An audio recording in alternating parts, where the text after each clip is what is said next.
Ladies and gentlemen, boys and girls, children of all ages. Yesterday you received 20 adding and subtracting fractions problems. I let you work on it some. There were tears. There were snot bubbles. I know, it was horrible. Today I'm going over 3 different problems in each class. So by the time I'm done going over the 3 problems in this class, you'll have an opportunity to have almost half of them done, since there are 20, and 3 plus 3 plus 3 equals 9. At least according to my calculations. So the 3 for this class, and yes, of course, I'll team shake things up. The 3 for this class, the first one, 3 subtract 3/7. 3 subtract 3/7. Now these yesterday caused a great amount of tears and it was horrible and people were like, oh no, I did that. And that's fine. That's why I picked particularly one that subtracted from a whole number in each class. So this is the one that subtracted from a whole number in your class. Let's team shake it up because I paid 99 cents for this. I'm going to get my money's worth. Matilda! Can I subtract this how it currently is? No? Why not, Matilda?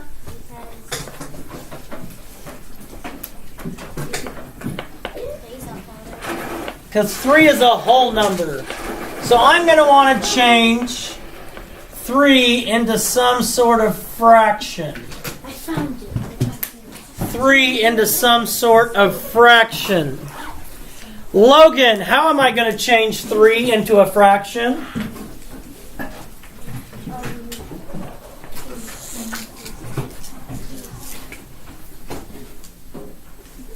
Excellent. If I put it over 1. Because a fraction is a division problem. That's all a fraction is. This problem says, or this fraction says 3 divided by 1. This fraction says 3 divided by 7. That's all they are. Except we're not doing the actual division right now. We're just adding and subtracting them as fractions. Thank you, Logan. Brooklyn, can I subtract them how they're currently written? No. No? Why not? Because 3 is not bigger than 7. No. Ari? They have different denominators. So I need to find my least common denominator for 1 and 7. This should be fairly obvious. Jacob J., what is my least common denominator? 7. 7. Thank you, Jacob J. You were trying to answer. I was watching you. It is 7. So I need to change each of these. This one's already over 7. I need to multiply this one by a fraction that equals 1 so that I don't change the value. So let's see if... Carlos, can you tell me how I know if a fraction equals 1? What? Oh, 1 times 1? No, how do I know if a fraction equals 1? Oh, if you times something by 1. The numerator. Sydney? When the denominator and the numerator are the same. Excellent. When the denominator and the numerator are the same, that fraction equals 1. So Carlos, 1 times what equals 7? 1 times 7. 7. So if my denominator is 7, my numerator has to be 7 because 7 over 7 equals 1. Just like 2 halves, 2 over 2, that equals 1. 3 over 3 is the same as 1. 15 over 15 is the same as 1. All right, so, Carlos, what is my numerator here? 3 times 7 equals? 21. 21. Thank you, Carlos. Andrew, when I do my math, what do I get as an answer? 18 over 7. How'd you get 18? Because it is subtraction. 18 over 7. Thank you, Andrew. Bailey! If you leave it as 18 over 7, Bailey, you're going to get it wrong. Why? Because you can it's an improper. It's an improper fraction. And Bailey, do you remember how to fix an improper fraction to a mixed number? You have to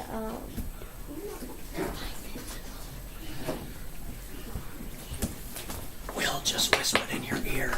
Will said, divide the numerator by the denominator. divide the numerator by the denominator. Good job!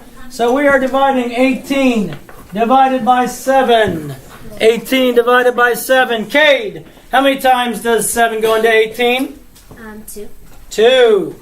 And what is 2 times 7? 14. 14. And Cade, what is 18 subtract 14? 4. 4. So I have 2, remainder 4.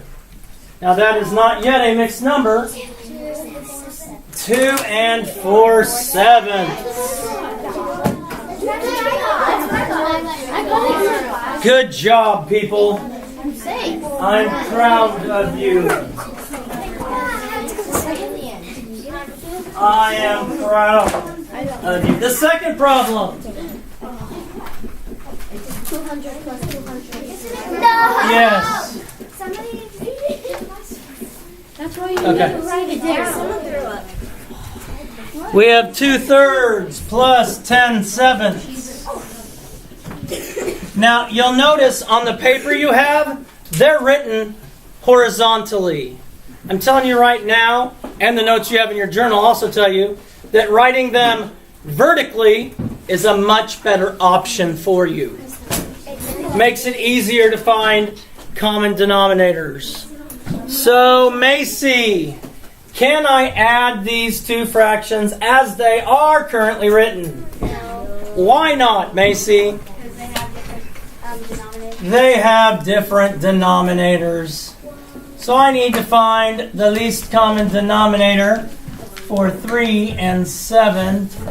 6, 9, 7, 14, 21. And if I keep going, wait. Mariah, what would my least common denominator be?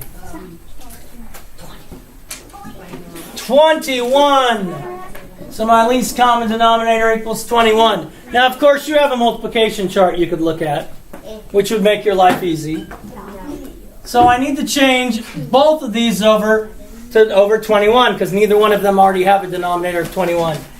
Therefore, i.e., por ejemplo, I need to multiply each of these by a fraction that equals 1, because everybody, including the Jetsons' dog Astro, knows that if you multiply something by 1, it equals the same value. So I'm team shaking it. Why are you shaking your hand? That's not team. That's Bailey shaking. Jonas. Not here. That doesn't mean he's not watching, and he could answer it now. Jonas. What am I going to multiply by here that equals 1 so I get a 21? Wait a minute, he's typing on here.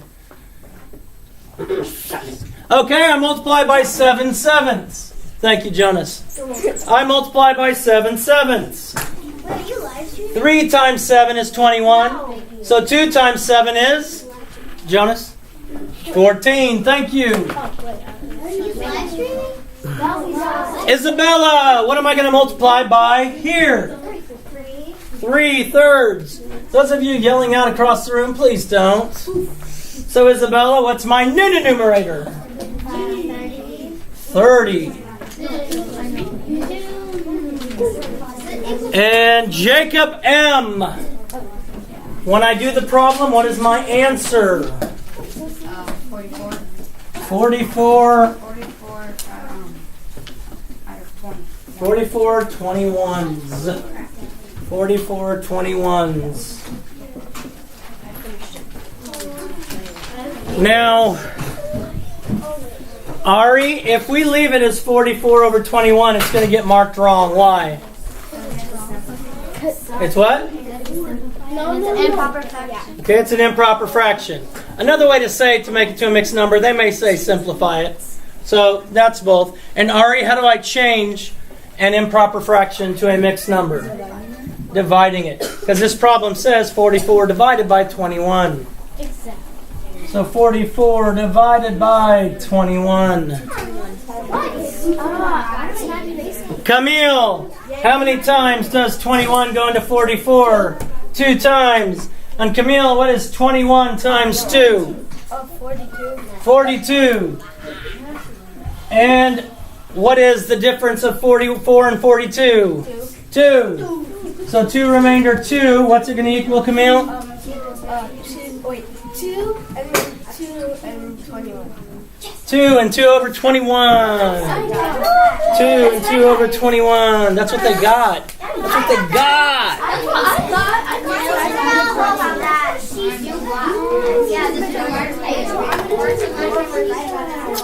5/8 subtract 1/7. 5/8 subtract 1/7. 5/8 subtract 1/7. Dylan, can I subtract those fractions how they are currently written? No, why not? Listen, heaven's whispering to you, so tell her. They have different denominators. They have different denominators. So we need to find the least common denominator. We could always use our multiplication chart and keep going until we find the first one they have in common. Heaven, what would be my least common denominator? And I could always use my multiplication chart. 56. Shh. I need to change both of these so they're over 56 without changing the value.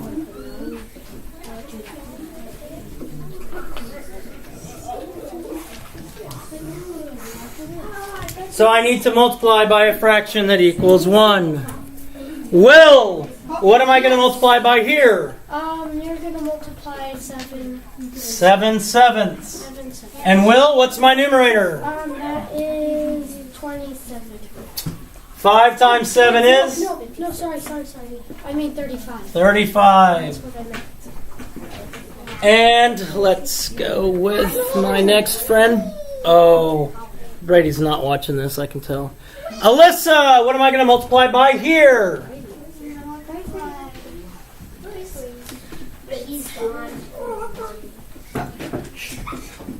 7 times what equals 56? Well, no, it doesn't come out. 8. And so 1 times 8 is? 8. Okay, y'all are going to get in trouble. Noah, what is 35 plus 8? That's what I said too. Well, I thought it was subtract. Oh, what's 35 minus 8?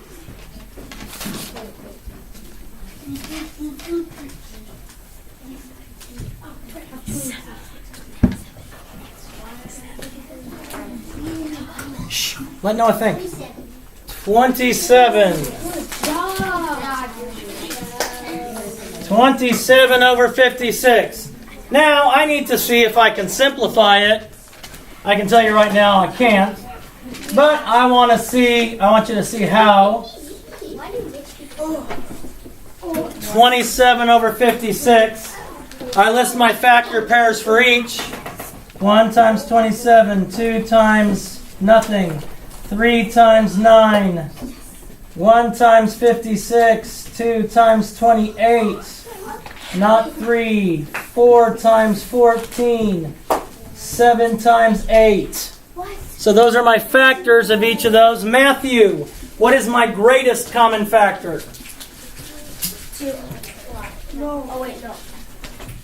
1. If my greatest common factor is 1, that fraction is already simplified.